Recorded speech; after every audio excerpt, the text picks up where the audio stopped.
Hey guys, so I thought I would sit down and talk to you guys a little bit, kind of like on a personal level. So I wanted to talk to you guys about how I ended up coming to America and my story, because it's quite unique. It's something that you don't hear every day, so I thought I'd share it with you because, yeah, it's crazy. Okay, so where am I from? I am from Sydney, Australia. I was born there, I was raised there. I lived a little bit in Melbourne, then in Adelaide, then in Brisbane, Queensland. So I've moved a lot in Australia, but my main area that I grew up in was Sydney. So I was about 19 years of age, and I was living with my mom at the time and my stepdad. And my mom had just had my little baby brother, Jerry. He's so cute. He's half Salvadorian and half Chinese, because my stepdad's Chinese. So he is just a bundle of cuteness. The mix is so cute. You can just, he's just adorable. So a little bit of a backstory, because it won't make sense to you if I don't tell you the backstory of this little part. So when I was about 7 or 8 years old, my parents decided to go to the Mormon church and get baptized, and then get like all their kids baptized as well. So at the time my mom was pregnant with my little sister April, and it was just me and my older sister. So the missionaries were coming, and you know, they were doing their thing, and eventually I got baptized from my dad, and Priscilla got baptized, my mom and my dad got baptized. We were Mormons in the church.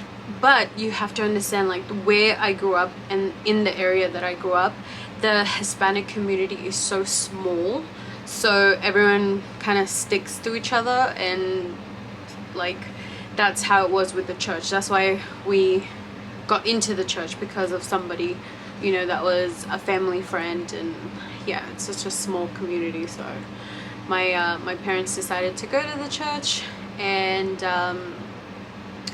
then my parents, well, then my dad, he left, got remarried, divorced my mom, and so I think around this time I was about 10 years old, so, or 9 or 10, and yeah, they both just divorced. And when they got divorced, the church, well, I wouldn't say the church, I would say the people at the church. So the people basically turned their back on my mom. And you know, she had 3 girls, very young, and she was single, didn't know how to work, you know, because she was a stay-at-home mom. So we definitely struggled. What happened was the people turned their back on my mom, because she was like a single woman now with kids. And so, you know, those, especially in the Hispanic community, yeah, there's a lot of shit talking, so no one wanted to hang out with her. And you know, that was that. We just stopped going completely, and yeah, we just kind of lived our own life, you know, with my mom. Now let's fast forward all the way to 2009, because that was around like the early 2001, 2002. That was a long time. It's a huge amount of facts that I won't be able to talk about, just because this video will be way too long. So let's just fast forward now to 2009, because I needed to tell you that story because it makes sense now. Alright, so 19 years old, Caroline.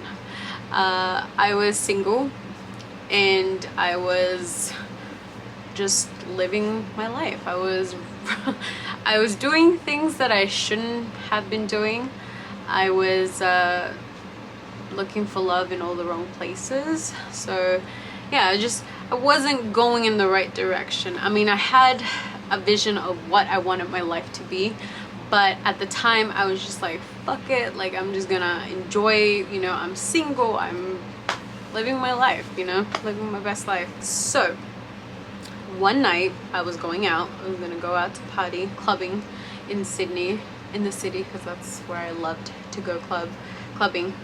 I took something that I shouldn't have, and I got really sick from it.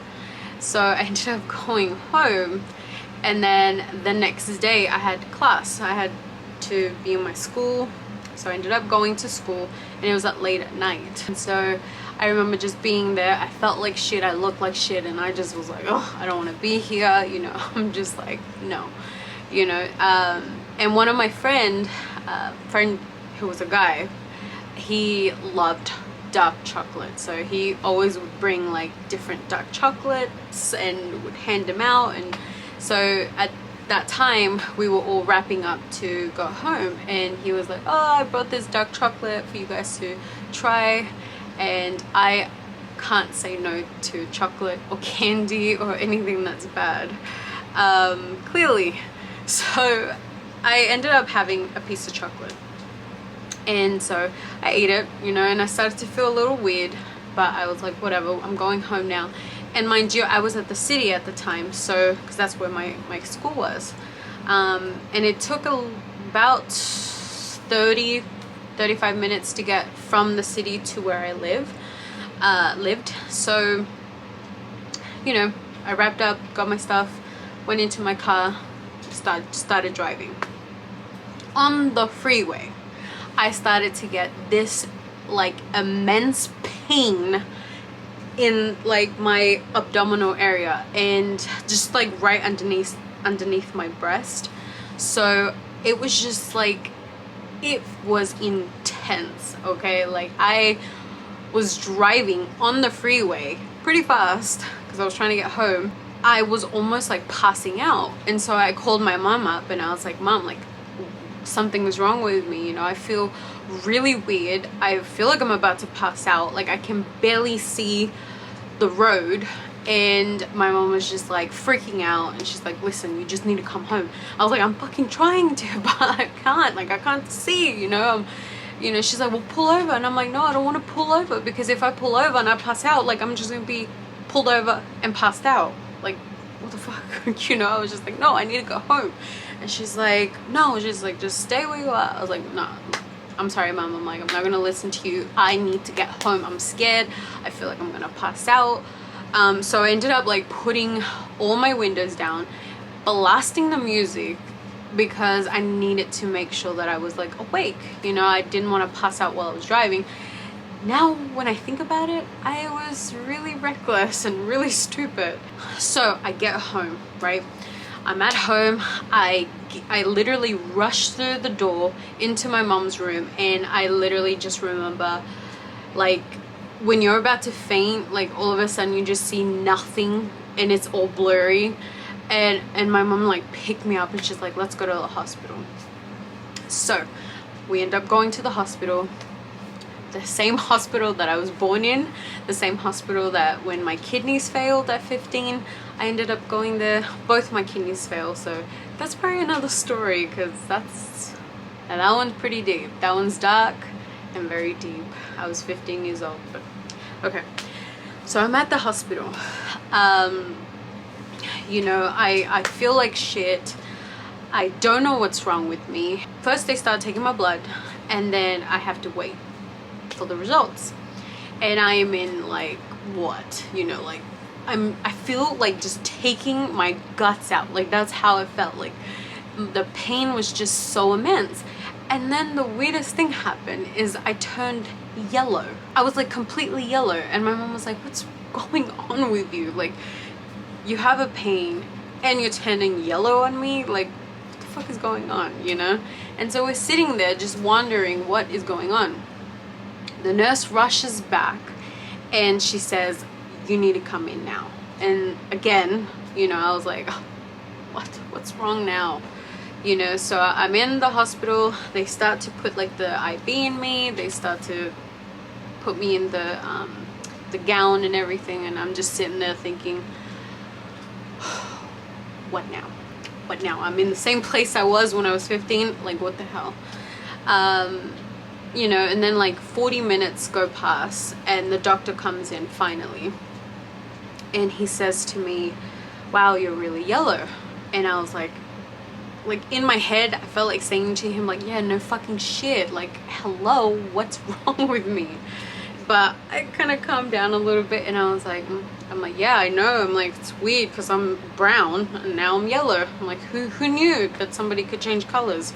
You know, I was like, wow. So he ends up sitting down and he tells me that I have jaundice. And I was like, okay, I don't know what that is. And he's like, well, your liver's basically has turned yellow and that's why you're yellow.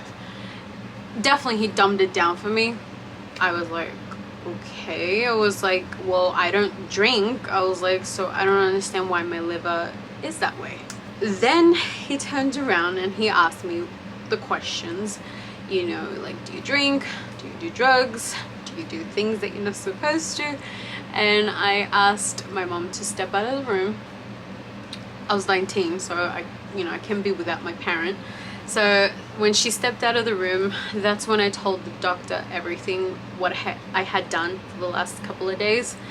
And he was just kind of like, okay. He's like, that makes sense. So he was okay with what I said. He was like, okay, that makes sense. Then he was like, well, I'm going to run a little bit more tests and probably do an ultrasound on you just to see what's going on. He goes, because I don't know what's really going on. So I was like, okay, cool. They give me medicine. I end up waiting. Then the next day I get my ultrasound. I was still in the hospital. I ended up falling asleep. But so I got my ultrasound done, go back to my room. An hour later he comes back and he says to me, your gallbladder has so many stones. That is the reason why your liver turned yellow, because it was blockish. So the stones were blocking your liver, so that's why you turned yellow. So I'm like, great, what the fuck, you know, what's the gallbladder now? Like, I don't know what that is. He explains it to me, whatever. So they transfer me from Fairfield Hospital to Liverpool Hospital, and so I end up going to a different hospital. I stay there. Now mind you, I'm pissed, I'm annoyed. My old self, I would like to say, I was an angry person, and I didn't take shit from no one. I still don't take shit from no one, but I'm a lot calmer than when I was when I was a teenager in my early 20s. But yeah, so I'm in a different hospital. You know, I'm pissed off that I'm here. Again, you know, I don't know what's going on with my body. Then I remember my mom coming, you know, she was visiting me. Obviously I was staying in the hospital, just getting monitored and whatnot. So she comes one day and she's like, you need to go for a walk. And I was like, I don't need to do nothing. I was like, I'm pissed, I just want to go home. I just want to like sleep, rest, and have a shower and get out of these gowns. I don't like it. And so my mom was like, well, let's just go for a walk. And I was like, no, I don't want to. And she's like, you need to. She's like, just, you need to get out of here, whatever. So we argued a little bit, but I ended up listening to her and went for a walk. As we're coming down the elevator to go outside, we bump into a family friend that we met from church, from the Mormon church. And I hadn't seen them since I was like around 10 years old. I was 19 at the time, so it'd been a long time. And so the lady, she was like hugging me and she was like, oh my god, like what's wrong with you, you know, you look really sick. And I'm like, yeah, I am, you know. I was trying to calm it down a little bit. She speaks Spanish. She's Chilean, and so is her husband, so they both speak Spanish and English very well as well. But she was speaking to me in Spanish, and I was just like, like I don't understand, but yes, I'm just gonna nod, you know. And my mom was pretty much speaking the whole time with her. Her husband suggested for me to get a blessing from the missionaries. And you know, I looked at my mom and she looked at me and she was like, you better be like, behave with what you say, be respectful. And so I was like, okay, yeah, no worries. And my mom was like, yes, you know, she needs it, you know, she needs a blessing. And as a mom, I could see where she was coming from. I think she was just like, you know, I need something to help my daughter. And so she was yeah, she just wanted me to get a blessing. So he ends up calling the missionaries, and he says, you know, elder such and such, and he's like, well, how about you just talk to her? So he passes me the phone, and the guy on the phone was like, you know, hola, ¿cómo está? And I was like, yeah, I'm like, I speak English, I'm sorry. And he was like, oh, that's fine. He's like, I speak English too. And I was like, okay, cool. And so we start talking, and he's like, I guess you need a blessing. And I was like, yeah, my mom wants me to get a blessing, and you know, when can you guys come? You know, I'm at the hospital right now, I'll probably get released in about 2 days, you know. And so we set an appointment up and everything. So 2 days go by, I'm at the house, once again looking like shit. Literally, this time I looked like shit. I had just come from the hospital. I was wearing baggy pants, my hair was all messy. It was just like, I was horrible, okay? It was just horrible. So the missionaries were coming, and I completely forgot. And so I remember they knocked on the door. I answered. My mom wasn't home yet, and I was the only one by myself. And I was like, who's knocking on the door? And so I opened it, and it was the 2 missionaries. And one was Richard, because Richard was a missionary in Sydney, in Australia. So I opened the door. We start talking. I end up choosing Richard to bless me, to do the blessing. He ends up doing the blessing. We end up talking a little bit. My mom was already home once I got the blessing and everything. So, and so was my little sister April. So we all start talking. You know, they ask us questions like, you know, who we are, and that we were members, you know, a long time ago. We just didn't go back to church after my parents divorced. But yeah, you know, my mom then suggested that she wanted my little sister to be baptized, just like I was, and just like my older sister was. At the time, April was 12 years old, so it was like the perfect time for her to be baptized. So at the time, you know, they talked, and my mom, you know, she wanted April to get blessed and everything. So that's how they ended up coming back to our place over and over again to teach April, and to get her ready to get baptized. At the time, I was barely home. I got better.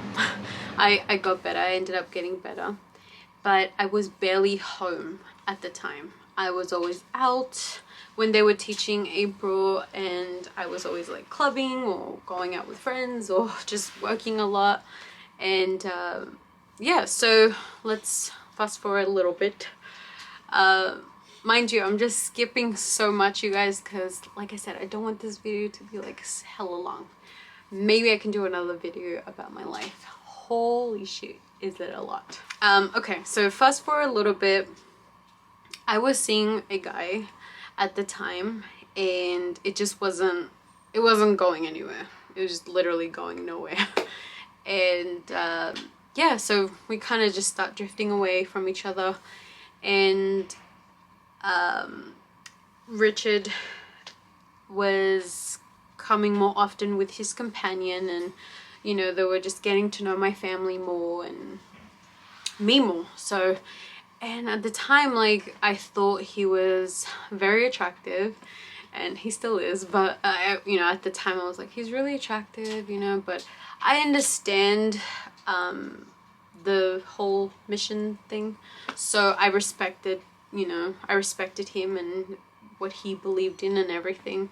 So I wasn't being stupid, you know. I wasn't trying to get with him while he was on a mission. Like, that's not right, and I wouldn't feel right either way. So I was just like, you know, but I did grow feelings for him. And I remember, you know, we made a bet that he would give me his diary when he left, and I would give him my diary when he left to yeah, America.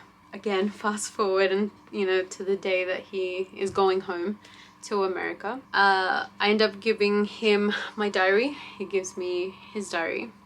It was on a Sunday and he left on a Tuesday. So I said to him, I go, when you get home, read the very last page of that diary. And he said, okay. I was like, all right, you know, like, okay, you know. I'm pretty sure at the time he was thinking like, what the fuck? But yeah, that's what I told him. And he gave me his diary that he had throughout his whole mission. And I guess they give it to them so they can write their experiences and basically write, like, you know, what they did in their mission. So I go in my room and I start like looking for my name in his diary. I'm super sad, mind you. He's leaving on Tuesday. He's like, if you want to come to say goodbye, you know, this is the time that I'm leaving. Yeah, so I was like, you know, contemplating whether I should go or not. But yeah, so it's Sunday night. I'm looking through his journal and there are some entries of me, but it was just very generic. It was just like, oh, today we saw Caroline. And I'm like, oh my God. Like, I'm gonna look like a fool.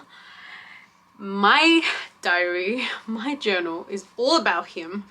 The very last page says, I'm in love with you. So I'm thinking, oh my God, there's nothing that says that he even remotely like finds me attractive, likes me or anything. Like, there's nothing there. So I'm sweating. Okay, I'm thinking, great, now I'm gonna look like a fucking idiot that I'm telling this kid I'm in love with you, like everything. So I'm like to my mom, I'm like, look, there's nothing there, like there's nothing there for me, you know. And she's like, oh no, like, you know, we start talking and I'm thinking, oh my God, like this kid probably has a girlfriend back home that he's made already a promise to. And I'm thinking, great, oh, now I look like an idiot. So fast forward to Tuesday morning, 3 o'clock in the morning. I wake up, I couldn't sleep. I was like contemplating whether I should go to the airport or not. Am I gonna look like a freaking maniac? Like, he's probably gonna be like, security, get this girl out of my sight, you know. So I'm like contemplating. Mind you, I live like an hour away from the airport. So I remember the time that he was leaving. He was leaving at 8 a.m. in the morning. And yeah, so it was like 3 o'clock in the morning. I'm having a shower. I'm getting ready. I'm doing a little bit of my makeup. I wake my mom up. Poor mom. And I'm like, Mom, I'm going. I'm gonna go. Do you want to come? And she's like, well, I need you to take me to the court. So yeah, I'm gonna come with you. So I was like, okay, cool. So, you know, we start driving to the airport, to the international airport of Sydney. And I get there. Mind you, I don't know what airline he's going. I don't know where he's gonna be. And the international airport in Sydney is fucking huge. It's insane. It's almost as big as LA. But it's huge, you know. And I'm thinking, Mom, I'm crazy. I was like, I look insane. She's like, just calm down, you know. Because I was hyperventilating, I was nervous, I felt like vomiting. I was so nervous. I didn't want to look like a crazy person, okay? And oh man, it was intense. So I looked at her and I was like, he's probably gone. I'm like, he's probably gone. He's gone already. I'm like, let's just go. Like, it's done. Like, I'm done. Like, I don't want to do this. Like, let's just go to your court thing and whatever. As I'm about to walk away, I see him come through the doors. And he was wearing his suit, and he still is a missionary, so you still have to respect the boundaries and everything. And all of a sudden, like, when I see him, my insides just went shrink. Like, I was so nervous, okay? I was beyond nervous. I could barely talk. Thank God my mom was there, because she did most of the talking. I was just like, yep, he knows. I'm like, he knows that I'm like in love with him, and he probably has a girl. Like, that's exactly what I was thinking, you know. I was just insane. I was a mess. I had bought him a koala and a cup, like a mug, coffee mug, that has like Australia stuff and whatnot. So I'm like, here, here's your bag. And he's just looking at me, and I'm like, like, this is really awkward. I have me, him, and my mom next to me. And she's looking at us, and she's like, I can only imagine. She's probably thinking, what am I doing here? You know, she's like, well, talk, you know, she's like kind of hitting me. And I'm like, well, you know, we're gonna miss you. Thanks for coming. You know, I don't know, I was just being so nervous. It's just awful. And then he's like, I'll be right back. He's like, I'm gonna go check in and then I'll come back. And I was like, okay. And mind you, he was running late. So when he came, he probably had a good like 10-15 minutes to be at his terminal. So I was like, oh my god, this is just horrible. So I'm looking at him while he's checking in, and I'm thinking, Mom, oh my god, I'm like, Mom, let's just go now, like, let's just go. You know, I'm like, he's looking at me, I look stupid. I said that I'm in love with you, and he hasn't said anything. So I'm like, let's just go, let's just leave, you know. And she's like, just calm down, Caroline. She's like, everything will be okay. And I was just like, Mom, let's just go. I'm like, my heart can't take it, let's just go. Nope, she didn't let that happen. So he's coming back from checking in, and you know, he says, you guys, you know, he said really nice things to me and my mom, and he said that he'd miss us, my family and everything. And he shakes my mom's hand, and then he shakes my hand, and I feel something in between both our hands, and I'm looking at him, and he's like holding my hand really tight, and I'm like, okay, what the fuck? So we let go, but I let go and hold onto my hand a little bit, and I feel like there's like a piece of paper. I feel something there, but I'm like, I'm pretty sure it's a piece of paper, and I'm like, what the fuck? You know, and he was like, I'm gonna miss you guys a lot. And he's like, stay in touch. And then he left. I was like, oh my god, Mom. Oh my god. I was like, what's in my hand? And she's like, open it. I'm like, I don't want to open it. I'm like, I'm so nervous. I'm like, what the hell could it be? She's like, well, fucking open it. And I opened it, and I look, and it's a little piece of paper. I still have it, by the way, but it's tucked in somewhere. And when I opened it, it said, P.S. I love you too. Oh, man. I was a mess. I started crying. Like, well, I started crying, and then I was like, oh, I better hold it. I'm like, I'm in the airport. Like, there's thousands of people here. I'm like, oh my god, Mom, he loves me. I was like, he loves me too. I was like, oh my god, like, my heart starts pounding even more, you know. And I'm like, he fucking just left. Like, why couldn't he just tell me, you know? And I'm like, I want to tell him now more, you know. And mind you, he didn't have Facebook. I didn't get his number. I didn't, like, nothing. I just knew his first and last name, and that was it. And where he lived, which was Tucson, Arizona. So I'm in the car. I have butterflies all over me, my body, my stomach, everything. My heart was like pounding out of my chest. You know, I was just like, holy crap, like, he loves me too, you know. I was like, whoa, this is insane. Okay, so fast forward about a couple of days later, and mind you, so when it's Wednesday in America, it's Thursday in Australia, so we're a day ahead. So I'm like, Mom, I haven't heard anything from him, you know, like, what the hell. He ends up getting a Facebook. We end up getting in contact, and we start talking, you know. We start like talking and getting to know each other so much more than what we already knew about each other. Yeah, like, we just kind of just started going out, I guess. But the long distance relationship, like, I knew I couldn't do it, you know. I was just like, I can't do that kind of thing.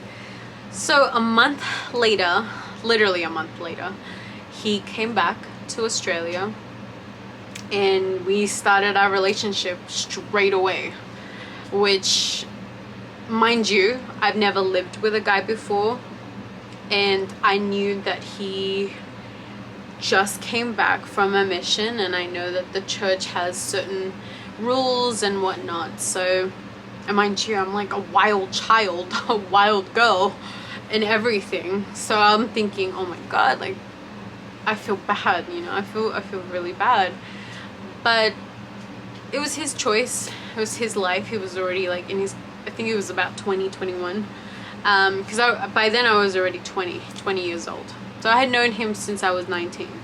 And yeah, we said, you know, we started going out, we started being boyfriend, girlfriend. And then again, I'm gonna skip you guys, but if you want to get, if you want me to be more in depth, I'll probably do that in another video.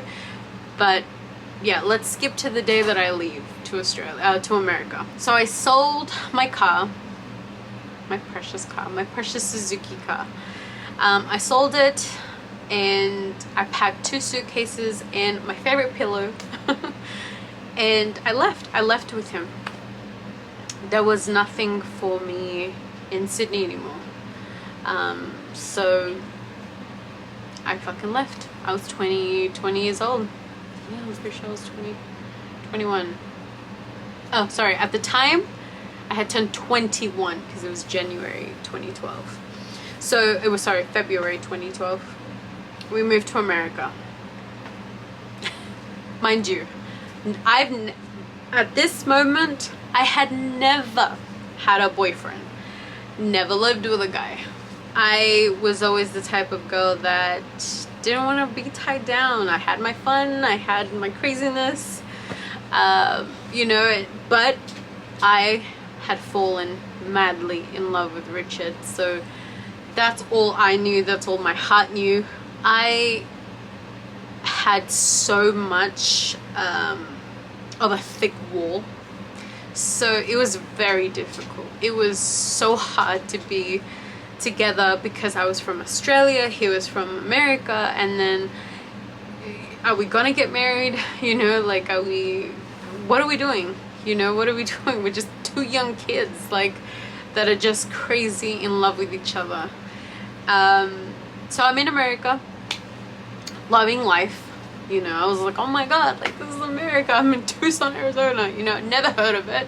So I was like, until I met him. So I was like, cool. You know, I live here now. You know, I'm gonna live here. Man, if only I knew what was coming ahead, I probably would have planned it a lot different. We got pregnant in Australia, but I didn't know I was pregnant. So when we arrived in America, maybe I should talk about that in another video. Yeah, because that's definitely deep. So let me fast forward a couple of years. Actually, just a couple of months, actually. So we get engaged. You know, we start thinking about, like, okay, so what are we gonna do? Am I gonna live here? Are we gonna live in Australia? Like, what's gonna happen? So we get engaged, we get married. It was horrible. It was just horrendous, okay? Like, I don't even have a photo of our wedding day. I got married in my black dress with a hole in the back. It was my clubbing dress. My family, I wasn't talking to them at the time, and you know, I didn't really get a lot of support from them. So that was really tough. That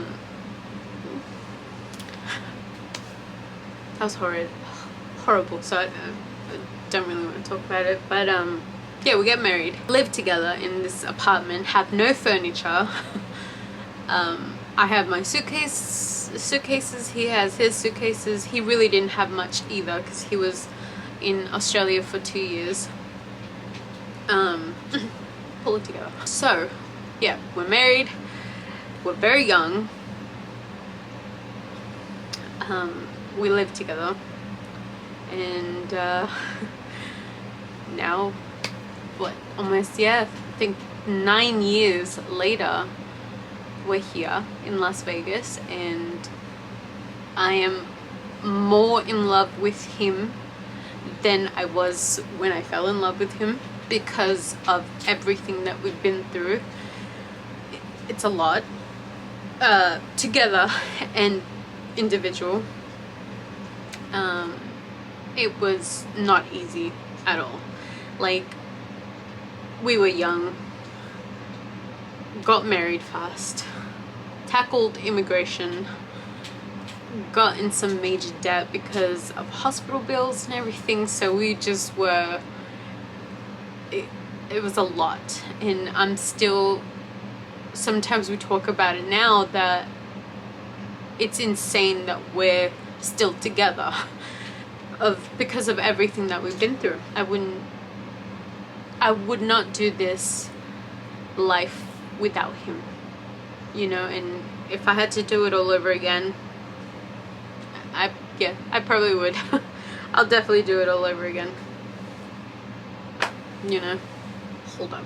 Sorry, I didn't think I was gonna cry, but just talking about it, you know, because I'm thinking of all the other things that we've gone through. It's just like, whoa, you know. But yeah, that's the story of how me and Richard got together and how I ended up in America. And yeah, I mean, like I said, there's so much more to this story. I just kind of wanted to let you guys in on how we, you know, how we met and how we got married and how we're here in the tiniest apartment that we've ever been. But honest to God, we are the most happiest here than we've ever been before. Not that we were not happy, but we had other stresses and other things going on, and you know, we just try to figure it out. You know, two young kids trying to figure out how to be a married couple. Like, I wasn't shown a perfect marriage. Not that there is a perfect marriage, but I wasn't shown like what a decent, healthy relationship is. I grew up in a very chaotic world. Richard, on the other hand, grew up perfect. You know, perfect enough, I should say. He grew up like a normal kid, you know, normal teenager. He had his two parents in the house and everything. Me, I had to grow up really, really fast. So yeah, there was a lot, but we're here now, and I couldn't, like I said, I would not do this life without him. I feel like I chose a good one, and I'm glad I chose him, you know, and he chose me. But yeah, that's the story of me and Richard. And then if it wasn't for me and him together, we would never find OZZIE, and OZZIE's our life. Oh my God. We don't have any kids. Obviously I kind of dabbled a little bit on that. It was a traumatic situation. I almost lost my life, so maybe I can talk about that on another video. But yes, that was the story of me and Richard. It's hard for me to talk sometimes about these things. I guess I still get emotional because, like I said, I can't believe that we're here, you know. After so many things, we're still here, so I'm pretty happy about that. Alright, you guys, well, I'm gonna wrap it up. But yeah, let me know if you want to hear any of the other little stories that I told you and I didn't really like talk about it too much, but definitely let me know if you want to hear about them. I'm okay sharing with you guys. You know, I'll share as much as I want to, and my life is pretty, it's a story itself. Let me know if you want to hear any of the little stories that I told you. But yeah, thanks for watching, you guys, and I'll see you in my next vlog. Bye guys.